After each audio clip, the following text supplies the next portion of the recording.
Hello everyone, my name is Kartika Dewi and today I will present you the module with the title Capital Budgeting Technique. With the module goal is student will understand capital budgeting technique to help determine relevant cash flow associated with capital expenditure.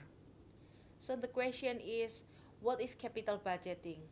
It's the process of evaluating and selecting long-term investment that are consistent with the company goal of maximizing shareholder wealth. Now the process of capital budgeting are: 1. Identify investment alternatives. Number 2. Evaluating these alternatives. Number 3. Implementing the chosen investment decision. Number 4. Monitoring and evaluating implemented decision. There are 6 approaches deciding on capital budgeting. This is how we calculate the capital budgeting, then we make a conclusion on it. So there are 6 approaches are: number 1, net present value. 2, internal rate of return. 3, modified internal rate of return. 4, profitability index. 5, payback period. 6, discounted payback period. What is cash flow in capital budgeting? It means all cash inflow and outflow occurs when the project starts. Capital budgeting decision should be based on cash flow, hence it is difficult to estimate cash flow. And there are 2 types of project. One is independent project, is a project whose cash flow are not affected by the accept or rejection decision for other project. And number 2 is mutually exclusive, is a set of project where only one can be accepted. So if you have 2 project A and B, you can only choose one, either A or B, cannot both. But for independent project, you can select both project A plus B. And this is only one formula. For the best approach is NPV formula, net present value formula. So you can see from the slide is sum of all cash flow with the T start from 0, T is mean time. So it's cash flow for the whole project divided with 1 plus interest power with the time taken, so many years. So now the example on how to calculate NPV with the WACC 10%. So suppose we have 2 project, project L and project S, which is will be take for 3 years to finish. So this is how to read for project L, the year 0 minus 100.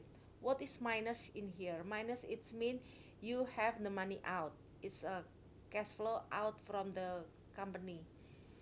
So you have minus 100 with the year 1 10, year 2 60, year 3 80.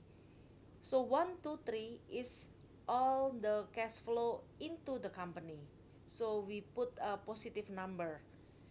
And the second project is S project, which has the same initial investment minus 100, and the cash inflow for 3 years will be 70, 50, and 20. So we have delta cash flow is taken from project L and S. So if you have 100, it will be considered as 0, and for year 1 will be minus 60, which is 10 minus with 70. And for the year 2, delta cash flow will be 10, which is 60 minus 50. And year 3, delta cash flow will be 60. It's from 80 minus 20. So now we calculate NPV. So the NPV will be, you start from year 0, which is minus 100, plus with 10 divided by 1.1 power with 1 because year 1 plus 60 divided with 1.1 power 2 because this is second year plus with 80 divided with 1.1 power 3, and from the calculation you get NPV is 18.78. That's for project L. How about for project S? For project S will be NPV equal to minus 100 plus 70 divided with 1.1 power 1 plus 50 divided 1.1 power 2 plus 20 divided with 1 power 1 power 20 divided 1.1 power 3. So the NPV you will have 19.98. Which project should I take? If the project is independent, take the NPV higher than 0.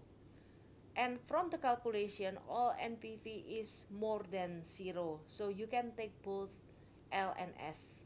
But if the project is mutual exclusive, take the higher NPV, which is S. Among 6 approaches, which one is the best? NPV is the best approach in capital budgeting because it tells how much value each project contributes to shareholder wealth. However, the other approach provides useful information, and using computer will not be a problem to calculate all approaches. So now it's time for the quiz. And the question will be, what is the best approach in deciding capital budgeting? A. Internal rate of return. B. Payback period. C. Present value. D. Net present value. So this is the end of our module. I hope you enjoy for all 10 modules we have, and hopefully it's useful for you as a supplement in class financial management. See you next time with a different topics.